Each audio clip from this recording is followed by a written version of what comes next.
¿Cuánto tenía ahora?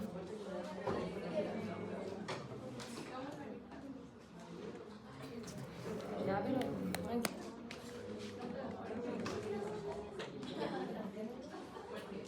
Ya, entonces yo les voy a ir haciendo preguntas y ustedes me van contestando, ¿ya? Piensen que son como preguntas parecidas a las que les voy a hacer en la prueba, ¿ya?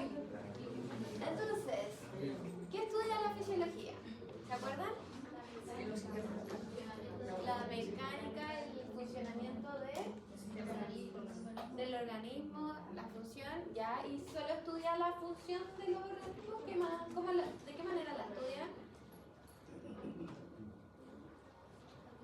¿De qué manera la fisiología estudia el organismo?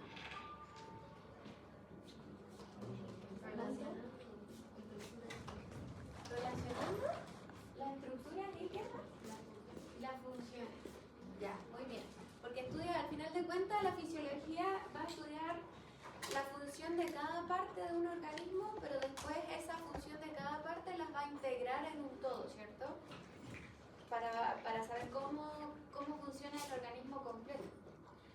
Es como lo que yo les decía de que los niños tienden como a desarmar todos sus juguetes para saber cómo funcionan, pero al final de cuentas se sabe que la rueda funciona para dar vueltas, el manubrio para dar la dirección, pero todo esto no va, o sea, tienen funciones independientemente, pero en conjunto cumplen una función mucho más grande o más compleja.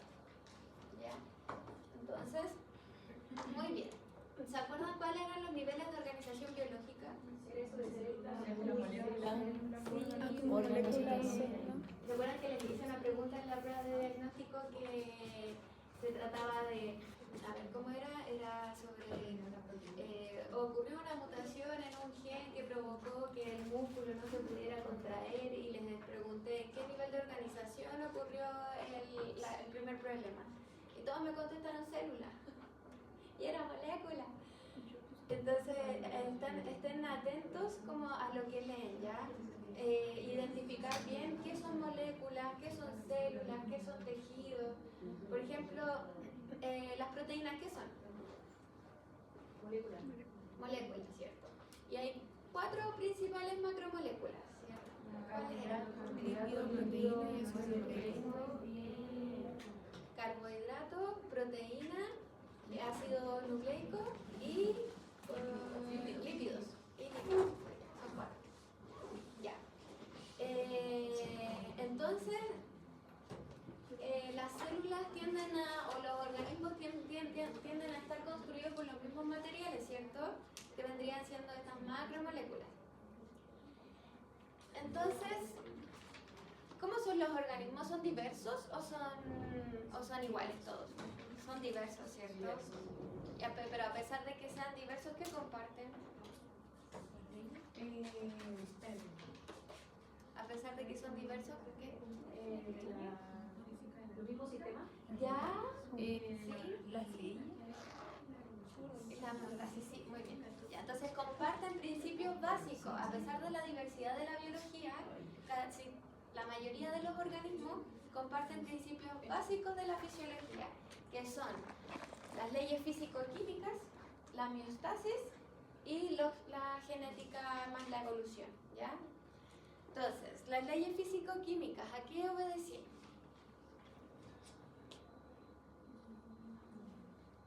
A los materiales, acuérdense. Entonces, ¿qué propiedades tenían los materiales con los que se construyen las células? Tienen propiedades físicas y químicas. Por ejemplo, yo les di el ejemplo en Santiago del colágeno y la elastina. ¿Se acuerdan que es un mismo material que al final de cuentas es proteína, pero la forma en la que está estructurada esta proteína le da una función distinta al tejido en el que se encuentra esa proteína? Por ejemplo, el colágeno es una proteína más fibrosa que da más estabilidad al tejido, ¿cierto? Le da turgencia, le da como estabilidad. ¿Por qué? Porque tenía una forma más, como así, ¿o no? Como más, así, algo así. Pero la elastina tenía una forma más elástica, como más de resorte, ¿se acuerdan? Entonces, a pesar de que son proteínas y que están construidas por aminoácidos, la forma en la que están construidos es distinta, tienen propiedades físico y químicas distintas. Físico porque tienen distintos físicos, por así decirlo, y químico porque quizás la conformación de los enlaces químicos que tienen estas proteínas como los aminoácidos internos que tienen las proteínas van a tener unos enlaces químicos que van a ser distintos quizás a los enlaces que tiene esta otra proteína. ¿Ya? ¿Y qué le pasaba, por ejemplo, si una proteína tiene una estructura, su estructura de aminoácidos es así, y es todavía no pasa a ser proteína, pero luego esta estructura de aminoácidos siente atracción por este aminoácido, porque puede ser de que este aminoácido tenga carga positiva y este aminoácido tenga carga negativa, entonces va a empezar a generar enlaces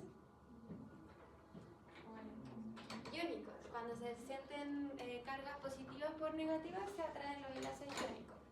Entonces va a empezar a generar enlaces. Y estos enlaces van a hacer que la proteína tenga una estructura tridimensional. ¿Ya? Que van a estar unidos aquí, va a empezar a generar una estructura tridimensional. Y esto ya vendría siendo una proteína. Pero como la proteína tiene propiedades físico-químicas, puede ser afectada por factores ambientales, como por ejemplo un factor ambiental que puede la temperatura. Cuando hay altas temperaturas, ¿qué le pasa a las proteínas? Se denaturalizan. ¿Qué era denaturalizar? Que se rompe su estructura, entonces se rompen sus enlaces aquí y la proteína vuelve a ser lineal. ¿Ya? La miostasis. Porque ya, resulta que el cuerpo no se puede dar el lujo de que si sube la temperatura se le denaturen las proteínas, ¿cierto? Entonces, ¿qué hace el cuerpo para poder contrarrestar los cambios ambientales? Adaptarse. Y yo acabo de decir la palabra. Homeostasis. La miostasis. Entonces, la miostasis tenía dos tipos de retroalimentación. La positiva y la negativa. ¿Cuál era la negativa? ¿Cómo? La que reduce el estímulo, sí. ¿Y la positiva? La aumenta, amplifica el estímulo, ¿cierto? Un ejemplo, a ver, ¿qué me puede dar un ejemplo de retroalimentación negativa y retroalimentación positiva?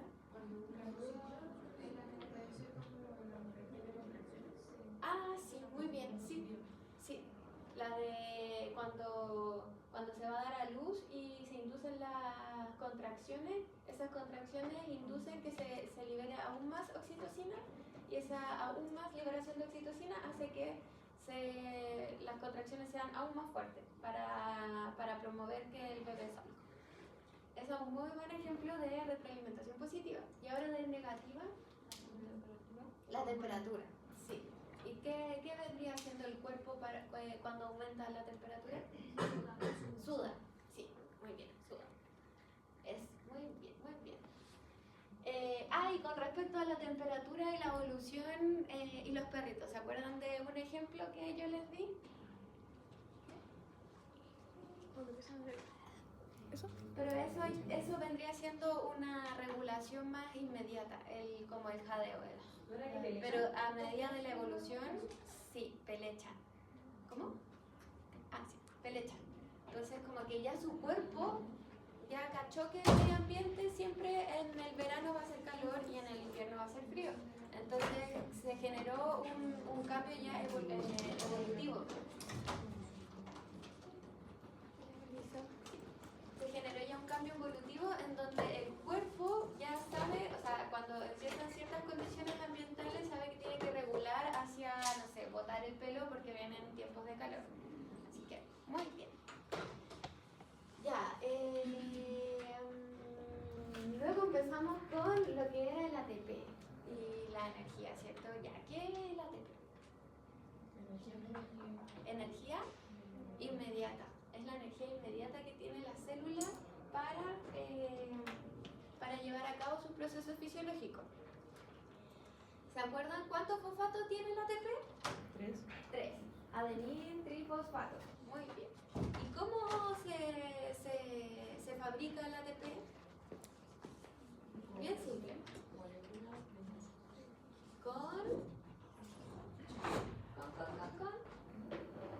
Principalmente son dos componentes los que necesita el ATP. ADP. ¿Ah? ADP. No, el ADP viene siendo cuando se rompe. Oxígeno. ¿Qué más? Oxígeno y algo que es muy delicioso y dulce. Glucosa. Sí, ya. Entonces, principalmente necesita glucosa y oxígeno. ¿Y dónde se fabrica? ¿En qué organelo?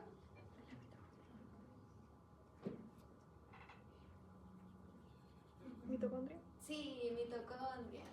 Muy bien. Las mitocondrias es donde se fabrica el ATP. Ya.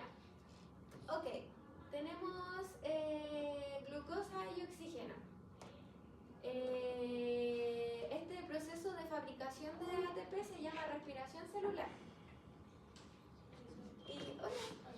Y todos los organismos tienen respiración celular.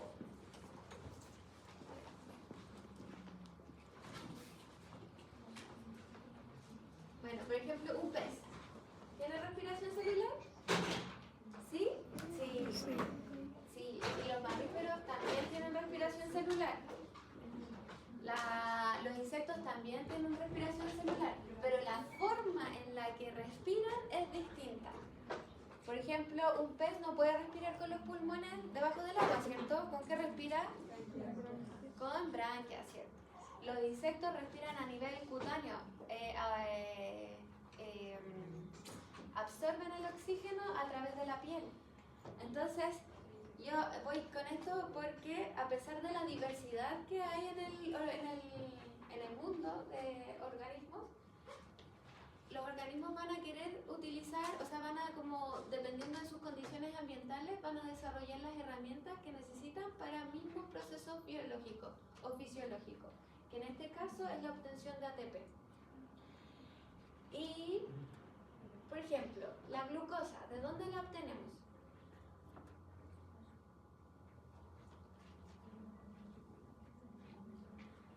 ¿De dónde obtenemos la glucosa como seres vivos o como humanos? ¿De la comida?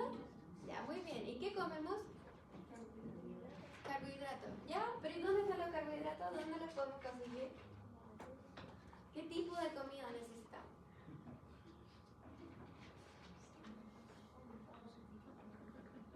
Ya, les voy a dar pistas. Los principales productores de glucosa son unas cosas verdes. Plantas, sí, plantas. Entonces ya, puede que comamos, que seamos carnívoros algunos o otros herbívoros, pero igual los carnívoros comen herbívoros, que los herbívoros comen plantas. Entonces, básicamente la glucosa viene de las plantas. ¿Y las plantas cómo generan la glucosa? Fotosíntesis. Porque se dieron cuenta de que tenían una gran cantidad de energía allí disponible, que era la energía del sol. Entonces, de alguna forma, tenían que poder utilizar esta energía del sol.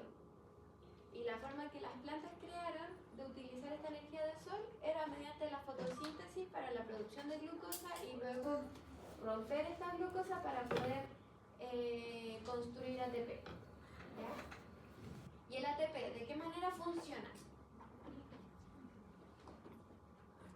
¿De qué manera funciona el ATP? Aquí tú me dijiste algo. Se rompe. ¿Y quedan disponibles? Sí, queda como ADP. Sí, queda como ADP. ¿Y qué se le salió a la ATP? Un fosfato. Un fosfato. Sí. Entonces, ese fosfato, ¿qué puede hacer?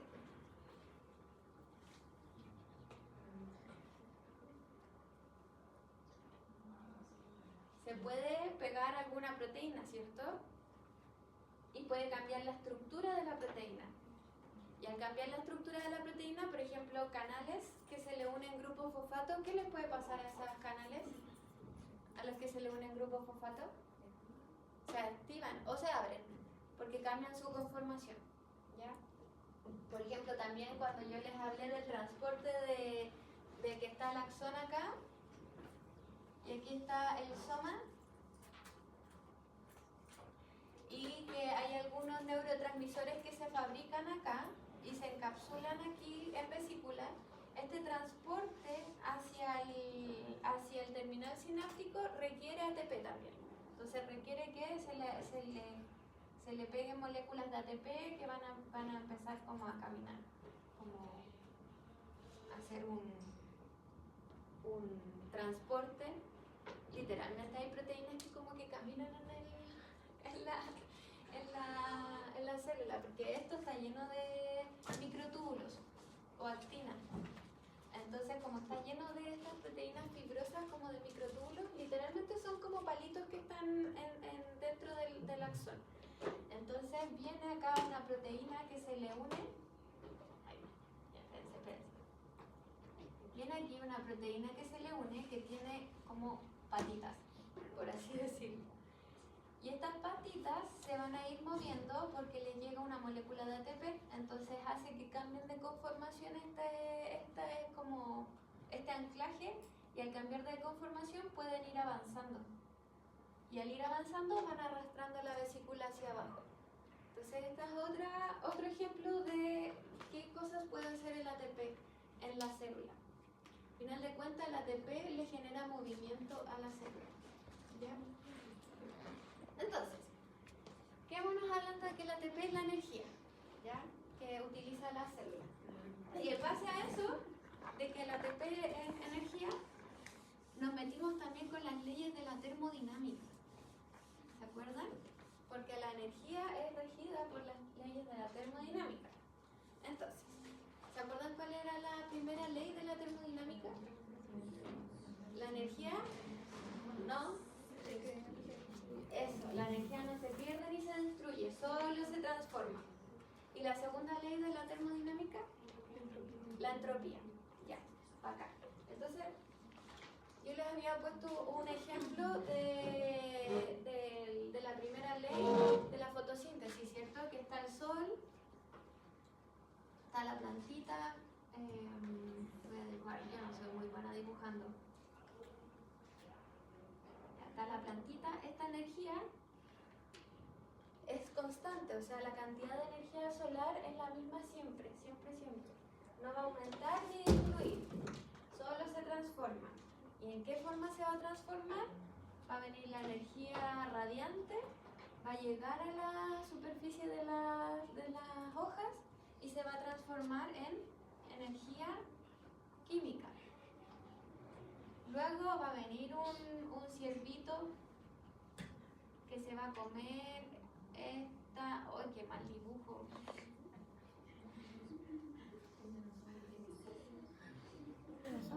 Ya, que se va a comer esta plantita y va a seguir siendo energía química, ¿cierto? Ya la va a hacer arriba.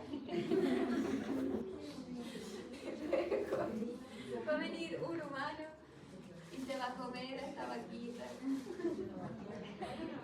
Y se va a comer. Ya, y así sucesivamente. Entonces aquí la energía no cambia como en cantidad, sino que se transforma en energía química. Y es así como nosotros podemos disponer de la energía, ya de una manera química, que vendría siendo el ATP, ¿cierto? Ahora, la segunda ley de la termodinámica es que la energía siempre va a tender a dispersarse, a querer ir a la entropía máxima, ¿cierto? Entonces tenemos que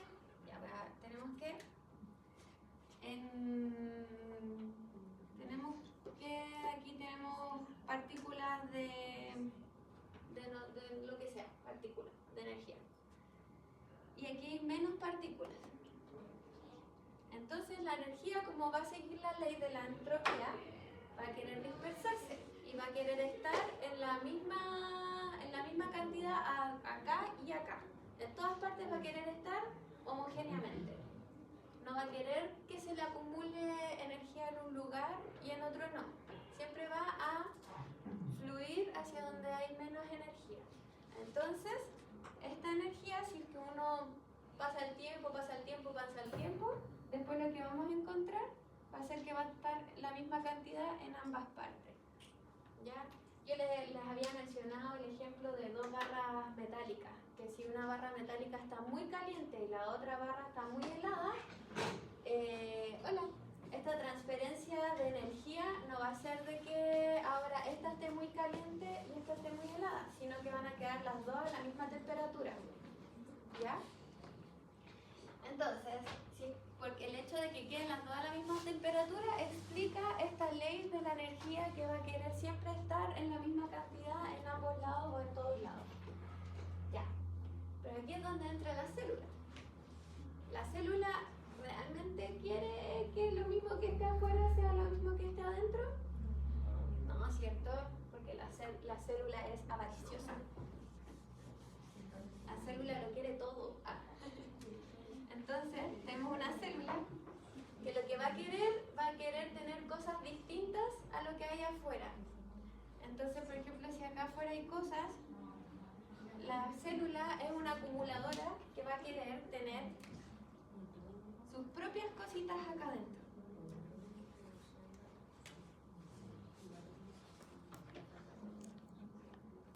Sus propias sustancias. Entonces, la célula va en contra de la segunda ley de la termodinámica. Oiga, profesor. ¿Sí? De la termodinámica va a preguntar, por ejemplo, cuando preguntó sobre lo del...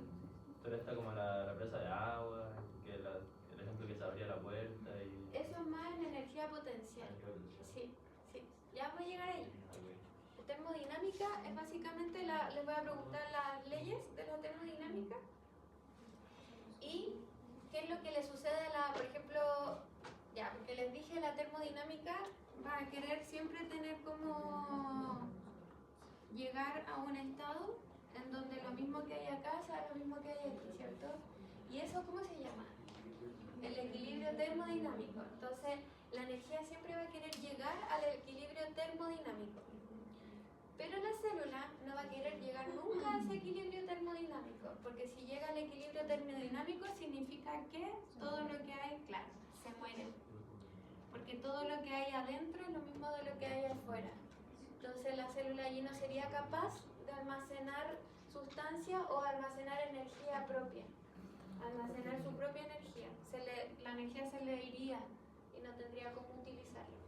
Entonces la célula siempre va a evitar tratar de llegar, o sea, la célula va a evitar llegar al equilibrio termodinámico. Entonces, ¿de qué manera la célula evita llegar al equilibrio termodinámico? ¿Ah? ATP. Sí, la célula crea mecanismos que son dependientes de ATP para favorecer que lo que hay afuera sea distinto o en distintas concentraciones de lo que hay adentro.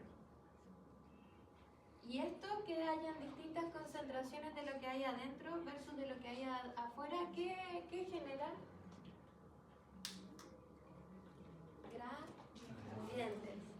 Genera gradientes. Entonces, la célula va a tener sistemas que van a requerir ATP,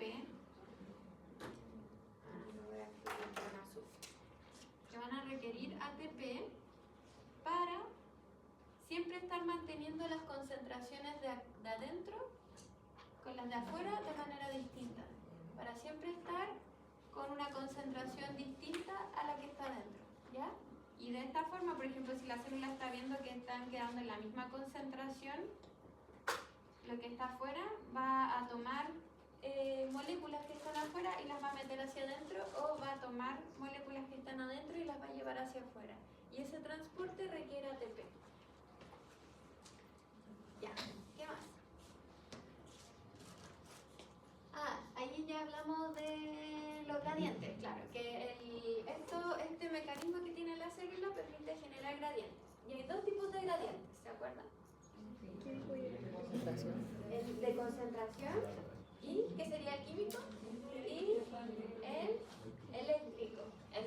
Entonces, hay dos tipos de concentración, el gradiente químico y el gradiente eléctrico. No se forma uno. ¿Ah? Se forma el electroquímico. De los dos, Sí, ¿o no? sí, depende, porque si es que una molécula que no está cargada eléctricamente va a tener gradiente químico solamente. Pero por ejemplo en el caso de los iones, que es una molécula que... ¿Los iones qué son? Moléculas, pero con carga.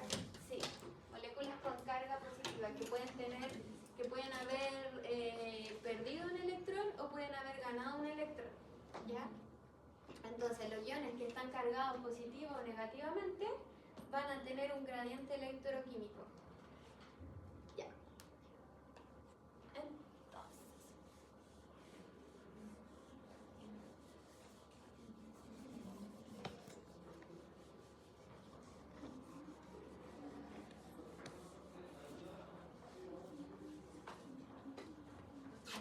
Entonces, el gradiente electroquímico, ¿cómo funcionaba? Les voy a poner que esto es dentro y que esto es afuera. Y que hay canales, porque los canales al final de cuentas, la membrana no es semipermeable, ¿cierto? Tiene lugares que permiten el paso de ciertas sustancias entre afuera y adentro. Ya, entonces lo vamos a hacer con el potasio. ¿Dónde hay mucho potasio?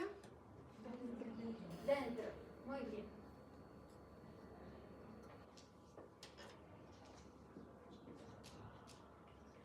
¿Y afuera hay poco potasio? Sí, muy poquito. Ya. Afuera, ¿qué carga tiene? Afuera, Positiva. positiva, sí. Adentro Afuera negativo. positiva. ¿Y adentro qué carga hay? Negativa. ¿Se acuerdan por qué adentro hay carga negativa? al salir el sodio. Porque Por dos motivos. Ah, bueno. Dos motivos. sale potasio porque queda negativo. Una, porque sale potasio por los canales de fuga, entonces al salir potasio se queda más negativa la parte de adentro. Pero hay otro motivo también. Todavía no entremos en eso. Pero hay otro motivo. Y yo siempre les dibujaba acá una proteína. Sí, adentro de la célula hay muchas proteínas que tienen carga negativa. Ya, entonces, adentro de la célula es negativo por dos motivos. Porque está lleno de proteínas y porque el potasio está constantemente saliendo para afuera. ¿Y por qué sale potasio?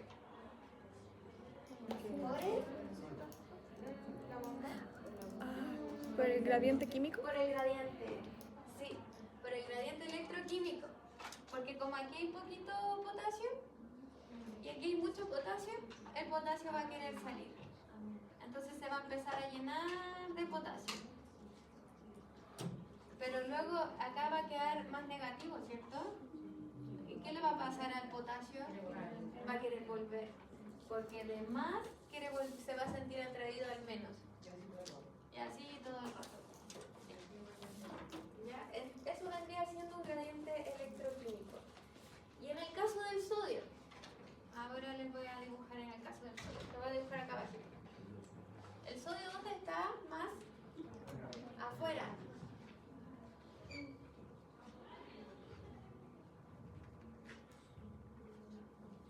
Y un poquito adentro, ¿cierto? Si es que el sodio tuviera canales de fuga, todavía no nos metamos en canales iónicos. Si es que aquí hubiera un canal de libre paso para el sodio ¿hacia dónde querría ir? Hacia adentro. Y querría ir por dos razones hacia adentro. Una por el gradiente químico y otra por el gradiente eléctrico. Entonces en este caso el sodio va a estar siempre como queriendo entrar, porque acá está negativo y aquí está y hay menos sodio. Entonces La entrada del sodio se favorece por los dos gradientes, por el gradiente químico y por el gradiente eléctrico. Ahora, si es que se nos llena de sodio aquí, esto se va a empezar a volver más positivo.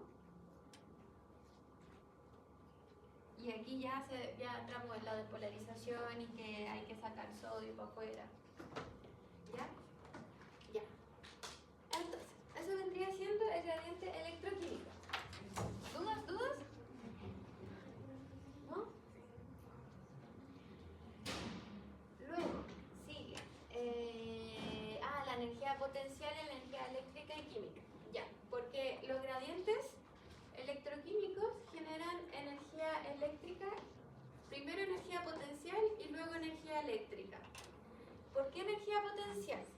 Aquí viene el ejemplo de las represas de agua.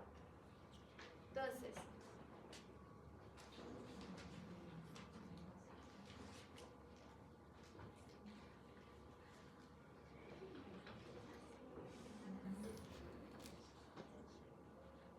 aquí ya empezamos a hablar de apertura de canales. Resulta que estos iones no pasan libremente por la membrana, sino que requieren canales iónicos que permitan el paso de estos iones de un lado hacia el otro, ¿cierto? Pero estos canales, por lo general, están cerrados. Entonces, aquí negativo, sí,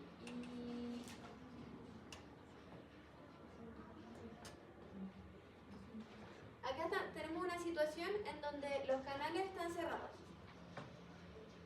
Y acá tenemos una situación en donde hay una energía potencial, de que si se abre el canal, va a ocurrir algo.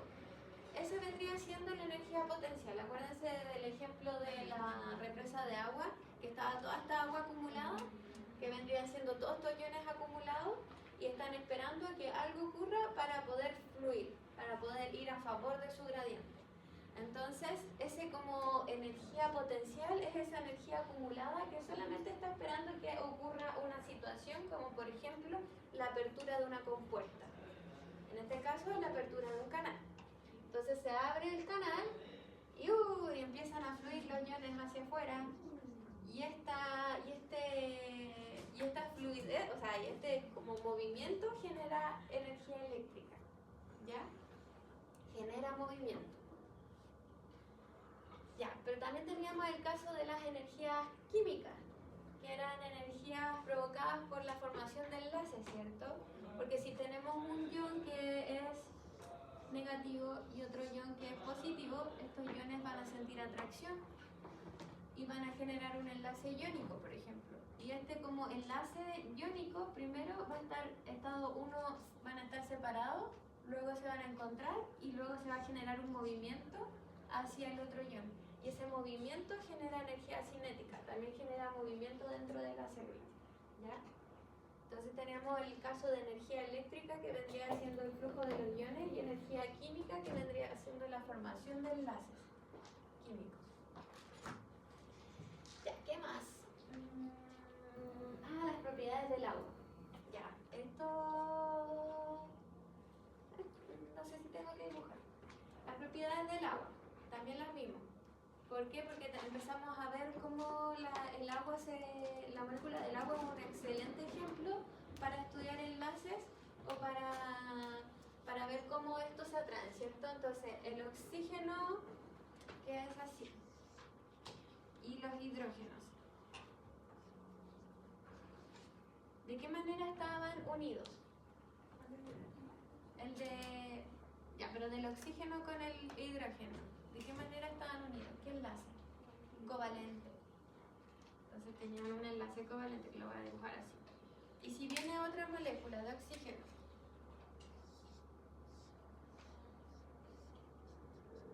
en realidad no.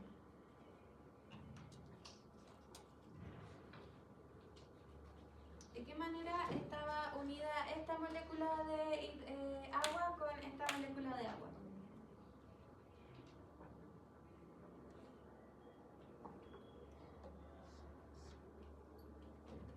Alguien lo dijo, delante. Puentes de hidrógeno. Entonces, el oxígeno con este hidrógeno se van a unir de manera fuentes de hidrógeno. Entonces se van generando, se van uniendo estas moléculas de agua. Y de allí saltamos a lo que eran las propiedades del agua. Las propiedades del agua tenían, creo que vimos tres, si no me equivoco. Vimos la osmosis, ¿qué era? Muy bien. ¿Y hacia dónde se movía el agua siempre? Donde hay más solución. Donde hay más soluto. Sí, muy bien. Hacia donde hay más soluto se mueve el agua. Siempre va a ir hacia donde hay más soluto. También vimos otra propiedad del agua con respecto al pH. De repente en una solución en donde hay agua, ¿qué le sucede al agua? Sobre todo si es que, por ejemplo, se aumenta la temperatura.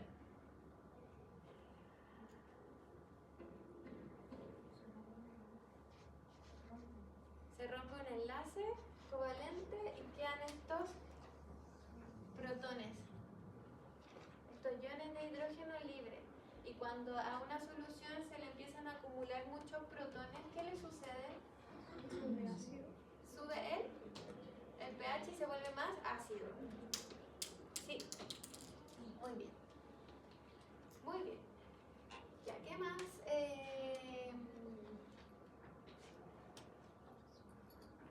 Ya, y por ejemplo, ¿el agua puede pasar libremente por la membrana? No, ¿por qué no? Porque tiene líquido, la bicapa, es el impermeable, Ya. la bicapa de líquido. De fosfolípidos, ¿sí? De lípidos, está bien. Y el agua es como aversiva a los lípidos. ¿Cómo? ¿El agua es aversiva a los lípidos? No entendí. Si es que es fóbica o hidrofílica. Hidrofóbica, sí, muy bien. Le tiene fobia, o sea, los lípidos le tienen fobia al agua. Eso. Entonces no puede pasar a través de la membrana libremente, ¿cierto? Necesita proteínas que le permitan el paso. ¿Y se acuerdan qué proteína era la que...? Aquaporinas, muy bien. Ya, entonces aquí ya entramos en el transporte a través de la membrana. Que habían dos tipos de transporte. El pasivo y el activo. ¿El pasivo qué propiedades tenía? ¿Cómo? Difusión simple y difusión facilitada. Muy bien. ¿Cuál era la simple?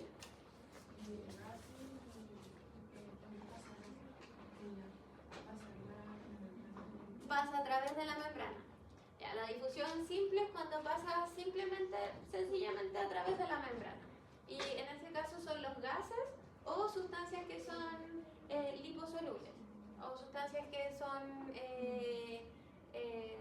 de origen lipídico. Como por ejemplo, yo les dije la clase pasada un ejemplo. Hay hormonas que son de origen lipídico, los esteroides, que simplemente pasan. ¿Ya? Ya, y la difusión facilitada, proteínas integrales que forman canales a través de la membrana. ¿Qué tipo de proteínas integrales eran?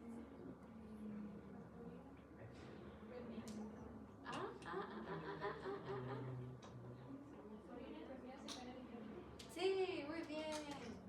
Muy bien. Ya.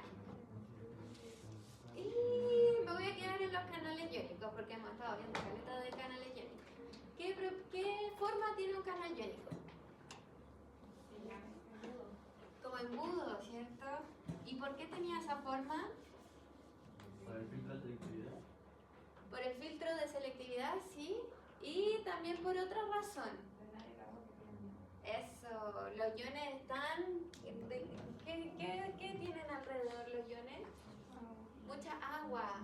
Y esa era otra propiedad del agua, ¿cierto? Ser un solvente universal. Y la forma de ser un solvente universal era que, por ejemplo, si es que uno pone un sal, cloruro de sodio, que vendría siendo NaCl, está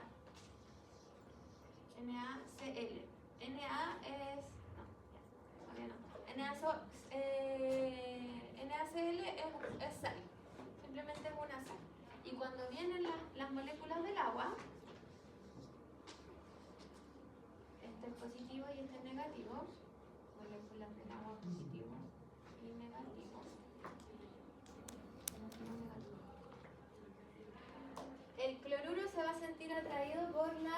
parte positiva del agua.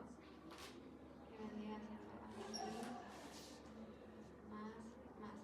Cloruro, que viene teniendo carga negativa, se va a sentir atraído por la parte positiva del agua. Y el sodio se va a sentir atraído por la parte negativa del agua. Por lo tanto, el agua va a romper esta sal y va a tener al ion sodio y al ion cloruro de manera aislada y va a estar así.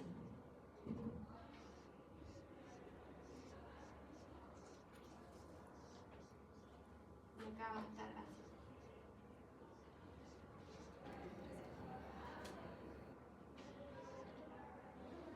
¿Lo ven? Entonces, el agua, otra propiedad que tenía que era muy importante era ser un solvente. Y la forma en la que genera esta solvente, como de disolver, es que como es una molécula polar que tiene carga positiva a un lado y carga negativa hacia el otro lado, va a atraer, por ejemplo, al sodio y lo va a aislar, y el sodio va a quedar encapsulado por los oxígenos negativos que tiene la molécula del agua. En cambio, el cloruro, como tiene carga negativa, va a quedar aislado por la parte de hidrógenos que tiene el agua, que los hidrógenos están cargados positivamente. ¿Ya? Entonces los iones nunca los van a ver solitos, los iones siempre los van a ver hidratados. ¿Ya? Entonces, sigamos con el canal iónico. Me dijeron que tenía forma de embudo, ¿cierto? Y que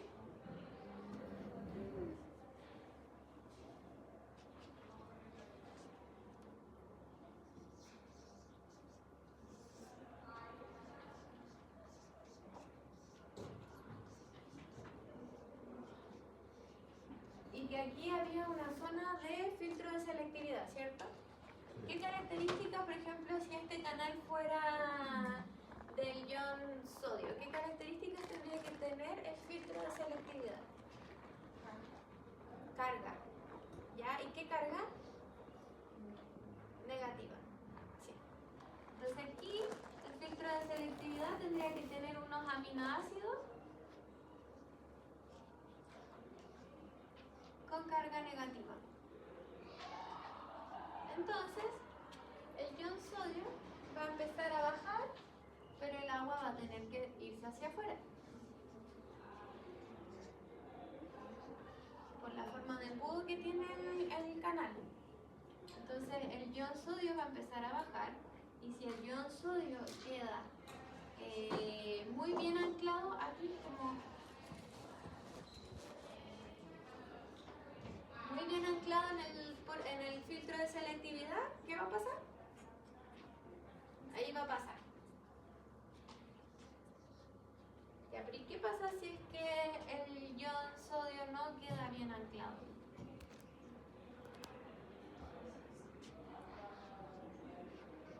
¿Qué pasa si es que el ion sodio no queda bien anclado? No va a pasar. Ya. Porque lo más probable es que este filtro sea para potasio. Y potasio sí pasaría porque quizá es más grande. Ya, súper. ¿Qué más? Canales iónicos. Ah, ya. Después empezamos a ver potencial de membrana.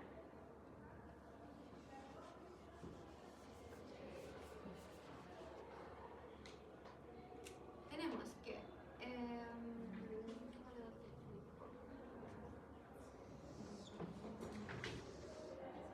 esta es la parte de adentro y esta es la parte de afuera. Ya, resulta que los canales iónicos pueden abrirse o cerrarse. Pueden abrirse de 4 formas distintas. ¿Se acuerdan? Los canales iónicos. Voltaje, ligando, mecánicos, ¿sí? ¿Y cuál más?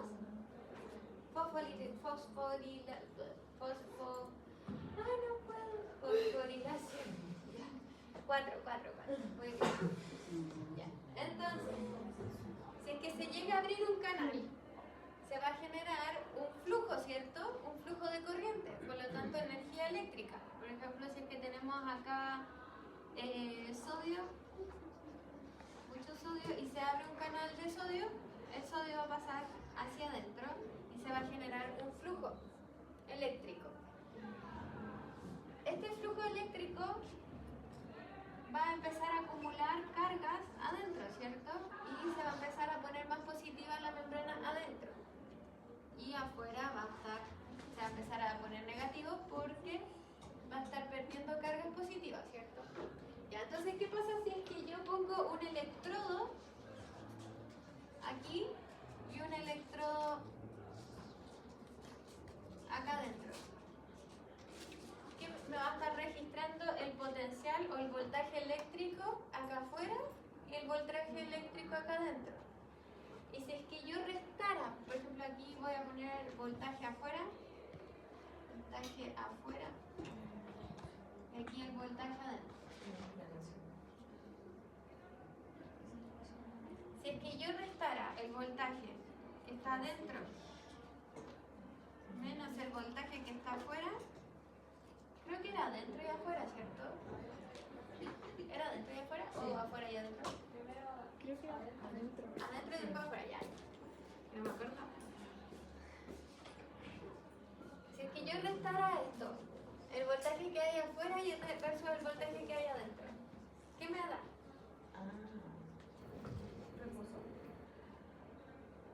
La palabra antes del reposo. Potencial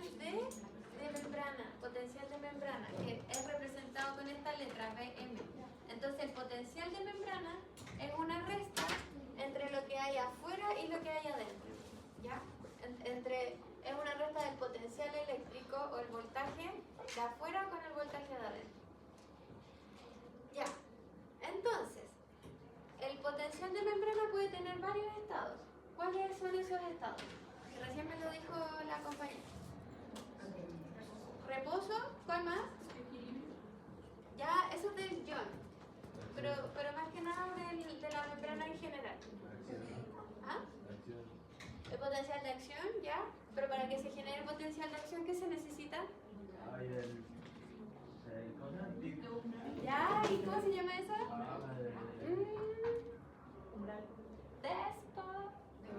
Despolarización, sí.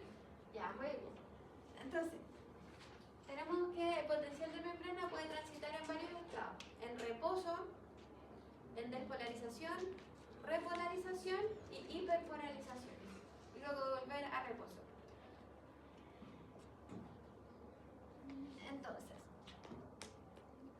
el potencial de membrana, ya, si yo les dibujo acá,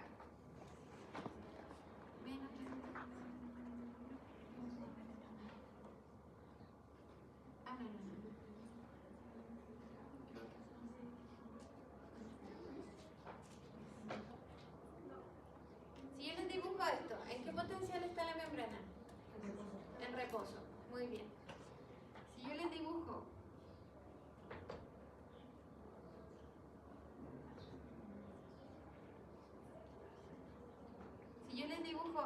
esto, ¿en qué fase de potencial de membrana está? Despolarización, muy bien. Muy bien. Despolarización. Si esto vuelve a ser positivo acá afuera, repolarización. Si yo les dibujo esto, hiperpolarización. Muy bien. Ya, acá.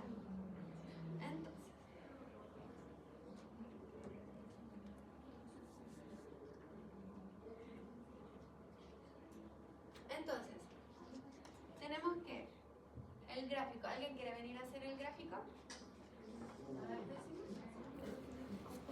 Pero ya tiene las décimas.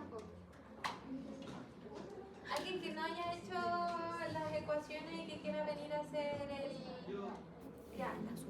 Y que no tenga las décimas.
Acá el compañero dibujó los estados que tienen un potencial de membrana, que es el reposo, que el reposo se encuentra en un potencial de menos 70.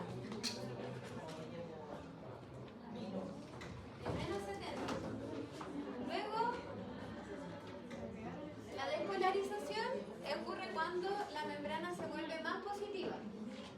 Luego la repolarización, cuando ya la membrana empieza a disminuir su potencial de membrana y se empieza a volver más negativa. Y la hiperpolarización es cuando se vuelve aún más negativa y luego vuelve a su potencial de reposo. ¿Ya? Ahora vamos a seguir avanzando en este repaso y vamos a ir viendo qué le pasa a una neurona o qué le pasan a los canales en base a estos estados de potencial de membrana. Entonces, ya, potencial de equilibrio de los iones. ¿Se acuerdan qué era? Sí, sí, y eso, un buen ejemplo de esto es lo que ocurre aquí en la hiperpolarización. Por ejemplo, tenemos que están canales de potasio y mucho potasio.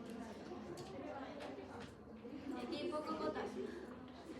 Ya, atentis aquí, atentis aquí. Entonces, el potencial de equilibrio, si es que se llegan a abrir canales de potasio, o incluso los canales de fuga, el potasio va a querer salir, ¿cierto? Ya lo habíamos dicho, por el gradiente electroquímico. Entonces sale potasio. Luego se empieza a acumular mucho potasio aquí nuevamente, y aquí se empieza a volver negativo. Por lo tanto, el potasio ahora quiere volver a entrar.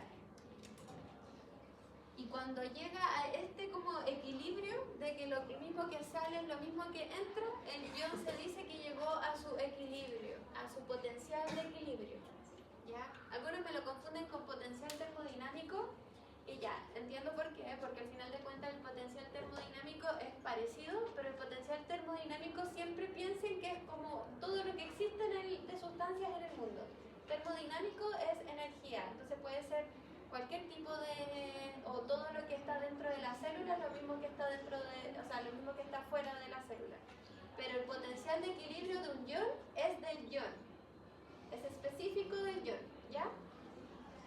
Entonces, el potencial de equilibrio del potasio, ¿se acuerdan que lo calculamos con la ecuación de Nernst? Que es una ecuación que permite calcular el potencial de equilibrio de los iones. Y calculamos que el potencial de equilibrio del potasio, ¿a qué milimol ocurre?